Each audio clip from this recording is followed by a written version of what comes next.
Hello hello hello, welcome to the channel of PW Saarthi. Myself Rakshita. India में doctor बनना है तो NEET का एग्जाम निकालना पड़ेगा। जो भी आपके क्वेरीज है रिगार्डिंग नीट का एग्जाम, कैसे मैम डॉक्टर बन जाए इंडिया में, बेसिक से लेकर एंड तक आप इस वीडियो को देखिएगा। ये वीडियो आपका वन स्टॉप सोल्यूशन होने वाला है। नीट एग्जाम से रिलेटेड जो भी इंफॉर्मेशन है आपको सब मिल जाएगी। तो लेट्स स्टार्ट। सबसे पहली चीज, इंट्रोडक्शन। What is NEET? अगर आपको इंडिया में डॉक्टर बनना है, नॉट ओनली डॉक्टर, अगर आपको कोई भी प्री मेडिकल डिग्री करनी है, जैसे डेंटिस्ट बनना है, BAMS करना है, फिजियोथेरेपी में जाना है, एनीथिंग मेडिकल से रिलेटेड कुछ भी करना है ना इंडिया में, तो नीट का एग्जाम तो देना पड़ेगा। ठीक है। National eligibility cum entrance test आपका नीट का एग्जाम होता है। इसकी कंडक्टिंग बॉडी होती है NTA, नेशनल टेस्टिंग एजेंसी। वो एग्जाम को कंडक्ट करवाती है। ओके, तो जैसे कि मैं बोल रही हूँ, नीट का जो एग्जाम है बेटा, इसकी सबसे पहली चीज कि इसके फायदे क्या है, मैंने आपको बताया कि इससे आप डॉक्टर बन सकते हो, राइट, या और भी कोई प्री मेडिकल कोर्स कर सकते हो। चलो, आपने मन बना लिया कि मुझे नीट का एग्जाम देना है, तो मैम क्या मैं एलिजिबल भी हूँ ये एग्जाम देने के लिए? आप बिल्कुल एलिजिबल है बेटा। देखिए, एलिजिबिलिटी का क्राइटेरिया क्या कहता है, आपको एग्जाम देने के लिए 17 ईयर्स का मिनिमम होना चाहिए। एज लिमिट ही है बस इसका एक क्राइटेरिया। 17 ईयर्स का मतलब आप जब नीट का एग्जाम देने जा रहे हैं ना बेटा, तो 2026 में अब अगला नीट का एग्जाम निकला हुआ है। तो अगर आपको नीट 2026 का एग्जाम देना है तो आप 31 दिसंबर 2026 से पहले तक 17 ईयर्स कंप्लीट कर लेने चाहिए। अगर आप 16 के भी हुए तो आप ये पेपर नहीं दे सकते हो। ओके, एंड कोई अपर एज लिमिट है ही नहीं, मतलब कितना भी बड़ा बच्चा नीट का एग्जाम दे सकता है। ओके, तो ये हो गया आपका एलिजिबिलिटी क्राइटेरिया। ठीक है मैम, मैं एलिजिबल भी हूं, मुझे ये एग्जाम देना है। तो इसका पेपर पैटर्न क्या रहता है? Let's start. ये पेपर एक ऑफलाइन एग्जाम होता है। देखते होगे ना, वो MCQ होता है, मार्किंग्स करते हो, OMR शीट मिलती है, ऐसे करके आपको ये पेपर देना होता है। इट्स एन ऑफलाइन टेस्ट, सबसे पहली चीज। अब बात कर लेते हैं कितने बच्चे नीट का एग्जाम देते हैं। 2025 के हिसाब से 22.5 लाख बच्चे, 22 लाख स्टूडेंट्स लगा लो तुम अप्रोक्सीमेटली, इतने बच्चों ने नीट का एग्जाम दिया था। और 50 to 60,000 गवर्नमेंट मेडिकल सीट्स हैं। मतलब बेटा कंपटीशन तो है, मतलब 600 प्लस मार्क्स लाने पड़ेंगे आउट ऑफ 720, तब जाके तुम अपने सिलेक्शन के बारे में सोच सकते हो। तो डरने वाली बात नहीं है, पूरा साल है, आराम से पेपर निकलेगा, कोई दिक्कत नहीं है। ठीक है मैम, चलो, मन बना लिया है डॉक्टर बनने का, नीट के बारे में जान लिया है, बेसिक समझ लिया है। अब खुशी की बात यह है कि नीट 2026 का एग्जाम आ चुका है, फॉर्म भी निकल चुका है। ये फॉर्म मैंने NTA की ऑफिशियल वेबसाइट से डाउनलोड कर लिया है। इसको अपन एक एक चीज पढ़ेंगे, क्या क्या डॉक्यूमेंट्स रिक्वायर्ड है, कैसे तुम फॉर्म भरोगे, हर चीज। ओके, तो लेट्स स्टार्ट। देखो बेटा, ये तुम्हारा NTA का पूरा ऑफिशियल नोटिफिकेशन है। ये क्या बोल रहा है? ये बोल रहा है कि नीट एग्जाम किन के लिए होता है। BAMS, BHMS, BSMS या इंडियन कोई भी मेडिकल इंस्टीट्यूट को तुम अगर एग्जाम देना चाहते हो तो तुम्हें नीट का एग्जाम, होम्योपैथी हो गया, डेंटिस्ट्री हो गया, एनीथिंग कुछ भी हुआ तो तुम्हें नीट का एग्जाम तो देना पड़ेगा। ये सारे एग्जाम्स को, मतलब ये सारे कॉलेजेस में एडमिशन के लिए, अगर बहुत अच्छा एडमिशन मिल गया तो कोई बहुत अच्छा MBBS कॉलेज मिल जाएगा। थोड़ा ऐसा सा एडमिशन हुआ तो तुम BDS कर सकते हो या कोई BMS का कोर्स कर सकते हो, anything that depends on your rank and your score and how your counselling goes. Okay, तो ये सारा है। अच्छा, अगर अपन बात करें अब कि मैम चलो बताओ, नीट के बारे में तो जान लिया, अब बताओ मैम पेपर कब है? 8 रजिस्ट्रेशन फॉर्म जो तुम्हारा ओपन है 8 फरवरी से लेकर 8 मार्च 2026 तक ओपन है। पूरा एक महीना दिया है NTA ने, तो जल्दी नहीं करनी है, जल्दीबाजी नहीं करनी है। बहुत बच्चे अक्सर क्या करते हैं कि भैया आज ही फॉर्म आया मैम, आज ही भर देते हैं, इससे तुम्हें कोई प्राइज नहीं मिल रहा है। जब सारे डॉक्यूमेंट्स रेडी हो जाए, फॉर्म तुम्हारा अच्छे से तुम पढ़ लो, इन्फॉर्मेशन बुलेटिन अच्छे से पढ़ लो, उसके बाद ही तुम नीट का एग्जाम देना और उसके बाद ही तुम अच्छे से अपना फॉर्म भरना। मेरी मानो तो 1-2 हफ्ता ले लो आराम से, 15-20 फरवरी तक का टाइम ले लो आराम से, अपने डॉक्यूमेंट सारे सॉफ्ट कॉपी के फॉर्म में जमा करो, सबका देख लो कि भाई भर दिया, उसके बाद ही तुम फॉर्म भरना, आज ही मत भरने चले जाना। ठीक है। 8 फरवरी से लेकर 8 मार्च तक पूरा एक महीना दिया है NTA ने। 8 मार्च को रात को 9 बजे तक तुम्हारा फॉर्म विंडो क्लोज हो जाएगा, लेकिन 8 मार्च को रात को 11:50 PM तक तुम अपना फी पेमेंट कर सकते हो, तो टाइम है तुम्हारे पास। ओके, अब बात करते हैं कि मैम फिर से गलती हो गई तो फॉर्म भरने में तो हो ही सकती है, तो करेक्शन विंडो खुलेगा तुम्हारा 10th मार्च से लेकर 12th मार्च के बीच में। तुम अगर कोई गलती हो गई तो तुम उसमें अपना करेक्शन कर लेना। ठीक है। सेंटर्स की बात करते हैं। आपसे ना आपका एड्रेस प्रूफ मांगता है, वो मैं बताऊंगी अभी फॉर्म कैसे भरना है उसमें। तो जब एड्रेस प्रूफ दोगे तो आप अपना जब करंट एड्रेस दोगे, जहां पे आप करंटली रह रहे हो, उसके हिसाब का वो आपको सेंटर प्रोवाइड कर देगा। Suppose you are staying in Agra, you are staying in Delhi, तो आपको दिल्ली के आसपास के सेंटर्स मिल जाएंगे और आपको कुछ प्रेफरेंसेस देते हैं वो सेंटर्स के लिए, तो यूजुअली आपको आपका टॉप प्रेफरेंस ऑफ सेंटर मिल जाएगा। सेंटर की चिंता मत करना। ठीक है। फीस जनरल कैटेगरी के लिए 1700 रुपए, ईडब्ल्यूएस के लिए 1600, SC ST के लिए 1000। कोई NRI है, इंडिया का बंदा ही नहीं है लेकिन डॉक्टर बनना है इंडिया में तो महंगा है थोड़ा, 9500 की आपका डॉक्यूमेंट होता है। ओके, अब बात करते हैं एडमिट कार्ड वगैरह एंड में आता है, उसकी चिंता मत करो, अभी तुम्हारा काम है सिर्फ फॉर्म भरने का। Okay let's start. ये देखो दूसरा पेज, इसका क्या कहता है, candidates can apply through NEET exam through online mode only, इस वेबसाइट के थ्रू। कौन सा? neet.nta.nic.in, ये वेबसाइट है, इनकी ऑफिशियल वेबसाइट है, इस पे जाइएगा, पूरा इंफॉर्मेशन बुलेटिन पढ़िएगा, उसके बाद ही जाके आप फॉर्म भरिएगा। So now the most important part, ma'am NEET का एग्जाम देना है, डॉक्यूमेंट्स कौन कौन से रिक्वायर्ड हैं, ये मैंने आपके लिए बहुत ही प्यार से बनाया है।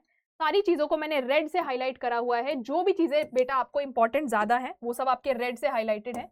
जैसे ये हो गया, राइट हैंड थंब इंप्रेशन हो गया, सिग्नेचर हो गया, इन सब के बारे में एक एक बार देख लेते हैं। सबसे पहली चीज पासपोर्ट साइज फोटोग्राफ, इसके डायमेंशन भी मैंने इसके सामने रख दिए हैं। कई बार क्या होता है, आप लोग अलग डायमेंशन में फोटो खिंचवा लेते हो तो वो मार्क ही नहीं हो पाता है, ठीक है, वो अपलोड ही नहीं होगी वो फोटो। तो इन डायमेंशंस को ध्यान रखिएगा, फॉर्मेट्स को ध्यान रखिएगा, JPG फॉर्मेट होता है, इसी हिसाब से आपकी फोटो जाएगी। तो जब भी आप किसी से फोटो क्लिक करवाएं या साइबर कैफे से फॉर्म भरवाएं, मेक श्योर करिएगा यही डायमेंशन के अंदर अंदर आपकी फोटो आए, 200 से बड़ी नहीं होनी चाहिए, 10 से छोटी नहीं होनी चाहिए, ठीक है। Left and right thumb impression, बेटा left and right thumb impression आपके जरूरी है, उनकी भी फोटोग्राफ का मैंने आगे फॉर्मेट मेंशन करा हुआ है। सिग्नेचर आपका ये फॉर्मेट है। पोस्ट कार्ड साइज फोटोग्राफ, बहुत बच्चों को यही नहीं पता होता, पोस्ट कार्ड और ये आपका पासपोर्ट फोटो में फर्क क्या है। पोस्ट कार्ड वाली बड़ी होती है, पासपोर्ट साइज फोटो छोटी होती है। तो पोस्ट कार्ड साइज फोटोग्राफ का फॉर्मेट ये रहा। ये सारे डॉक्यूमेंट्स चाहिए हमें सॉफ्ट कॉपी में, तो ही आप फॉर्म भर सकते हो, ठीक है। कैटेगरी सर्टिफिकेट, देखो ये रेड में मार्क नहीं है ना, क्योंकि पर्सन टू पर्सन कैटेगरी पे डिपेंड करता है। अगर आप एक जनरल स्टूडेंट हैं, आपको कोई कैटेगरी सर्टिफिकेट की जरूरत नहीं है, लेकिन अगर आपके पास कोई पर्टिकुलर कैटेगरी है, जैसे SC ST PWD OBC या कोई भी कैटेगरी है आपके पास, तो आपको आपका कैटेगरी सर्टिफिकेट चाहिए। अगर आप एक NRI स्टूडेंट है, मतलब इंडिया में नहीं रहते, तो आपको उसका भी सर्टिफिकेट चाहिए होता है। लेकिन जो हमारे जनरल के स्टूडेंट्स हैं, उनको कोई कैटेगरी सर्टिफिकेट अलग से नहीं चाहिए। ऑलराइट, क्लास 10th की मार्कशीट एंड क्लास 10th का सर्टिफिकेट इंपॉर्टेंट है। जब क्लास 10th में थे तो याद रखना, सर्टिफिकेट और मार्कशीट दो अलग अलग चीजें थी, ठीक है। तो सर्टिफिकेट अलग होता है, मार्कशीट अलग होती है, दोनों चाहिए सॉफ्ट कॉपी के फॉर्म में। ओके ओके, आगे बढ़ते हैं। और क्या चाहिए मैम, देखो सिटीजनशिप सर्टिफिकेट NRIs के लिए, एड्रेस प्रूफ, जो तुम्हारा एड्रेस है उसको तुम्हें प्रूफ दे सकते हो, वही तुम्हारा एड्रेस प्रूफ होता है। और यूजुअली ये 10th की मार्कशीट के लिए होता है, 10th की मार्कशीट भी एज एड्रेस प्रूफ यूज हो सकती है, लेकिन मेक श्योर करना कि उस पर तुम्हारा परमानेंट एड्रेस मेंशन्ड हो, ठीक है।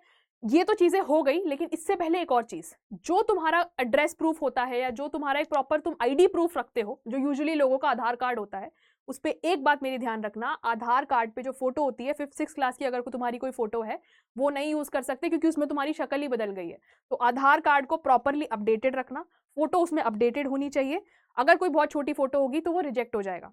आधार कार्ड को प्रॉपरली अपने मोबाइल नंबर से लिंक करा लेना, अगर लिंक्ड नहीं होगा तो बहुत दिक्कतें आने वाली हैं। लिंकिंग से याद आया, जब तुम अपना फॉर्म भरने जाओगे तो पहली चीज तुम क्या करोगे, अपना फोन नंबर डालोगे और अपना ईमेल ID डालोगे, ठीक है।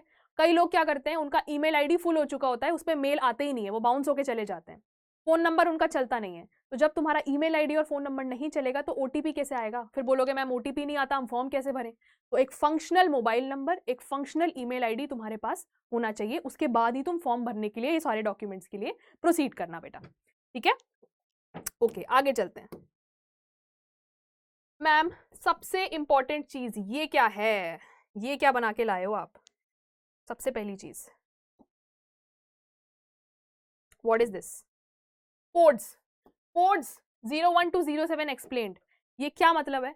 सबसे पहले जब तुम फॉर्म भरोगे, तुमने अपना मोबाइल नंबर डाला, ईमेल ID डाला, तुम लॉगिन करके एंटर हुए, तुमने रजिस्टर किया, तुमने अपने सारे डॉक्यूमेंट्स अपलोड किए, तुमसे ना इस दौरान कुछ कोड्स पूछेगा। वो कोड्स का मतलब क्या, अलग अलग कैटेगरी स्टूडेंट्स के लिए अलग अलग कोड्स होते हैं, और तुम्हें अपना कोड सही से भरना है, वरना फॉर्म रिजेक्ट हो जाएगा बेटा। कोड का मतलब समझो, देखो मैंने बहुत ही सिंप्लीफाइड तरीके से आपको सारे कोड्स मेंशन कर दिए हैं। नीट 2026 के लिए अगर अप्लाई करना है तो ये सारे codes. Number 1, class 12th appearing students, मतलब जिनके पास क्लास 12th अपीयरिंग स्टूडेंट्स जो फ्रेशर हैं, चाहे CBSE बैकग्राउंड के हों, ICSE बैकग्राउंड के हों, स्टेट के हों, NIOS के हों, किसी के भी हों, अगर आपके पास आपका रिजल्ट नहीं है, आप 12th क्लास में हैं, आप एक फ्रेशर हैं, आप नीट देने जा रहे हैं, कोड भरेंगे कोड नंबर 1, ठीक है। तो मतलब क्या, जैसे आप 12th क्लास में हो, आप अपीयरिंग हो, लेकिन अभी तक तो रिजल्ट नहीं आया। रिजल्ट कब आएगा, काउंसलिंग से पहले रिजल्ट आ जाता है। मतलब अभी तो आपके पास आपका डॉक्यूमेंट नहीं है ना, आपका रिजल्ट नहीं है, तो आप भरेंगे कोड नंबर 1। जितने भी 12th क्लास के स्टूडेंट हैं, फ्रेशर्स हैं, चाहे किसी भी बोर्ड से हैं, वो सब भरेंगे क्या, कोड नंबर 1।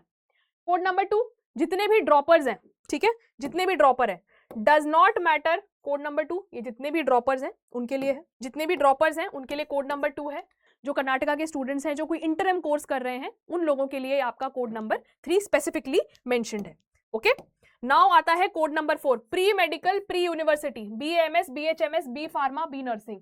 कोई भी प्री मेडिकल की डिग्री ऑलरेडी कर रहा है, ठीक है, लेकिन उसको इन सब डिग्री से नहीं करना है, उसको MBBS करना है, कुछ बेटर कर लेना है, दोबारा नीट का एग्जाम देना है, तो वो भरेगा कोड नंबर 4। इसमें कोई भी डिग्री हो सकती है, BAMS, BHMS, B pharma, B nursing, कोई भी मेडिकल डिग्री से रिलेटेड कोई कोर्स कर रहा है और उसको अपना कोड जानना है, तो कोड नंबर 4 भी कर सकता है। लेकिन क्योंकि वो एक ड्रॉपर है, तो वो कोड नंबर 2 डाल के भी अपना कर सकता है, क्योंकि रिजल्ट तो उसके पास भी है ना, तो कोड नंबर 2 एक ड्रॉपर की तरह भी अपना पेपर दे सकता है, कोई बड़ी बात नहीं है।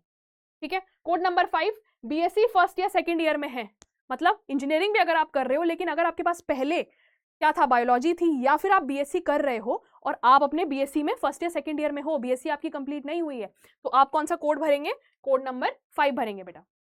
ठीक है, एंड कोड नंबर 6 किसके पास है, BSc पास्ड, जो बच्चे BSc पास हो चुके हैं वो भरेंगे code number 6। And code number 7, last but not the least, all the NRI students, जो इंडिया के स्टूडेंट्स नहीं हैं, वो भरेंगे कोड नंबर 7। ठीक है, तो ये जितनी भी इंफॉर्मेशन मैंने आपको दी रिगार्डिंग व्हाट इज नीट, कैसे फॉर्म भरना है, क्या एलिजिबिलिटी होती है मैम, पेपर पैटर्न कैसे होता है, सब आपके सामने है। I hope this video was helpful to you. I hope this video was a one stop solution to all your NEET problems. अगली बार हम वीडियोस लेके आएंगे कि कैसे इंडिविजुअल सब्जेक्ट्स को बेटर कर सकते हैं, बायोलॉजी को कैसे बेटर कर सकते हैं, बायोलॉजी में क्या इंपॉर्टेंट चैप्टर्स हैं, केमिस्ट्री में क्या इंपॉर्टेंट चैप्टर्स हैं, एंड सो ऑन। तो stay tuned on this channel. Bye bye.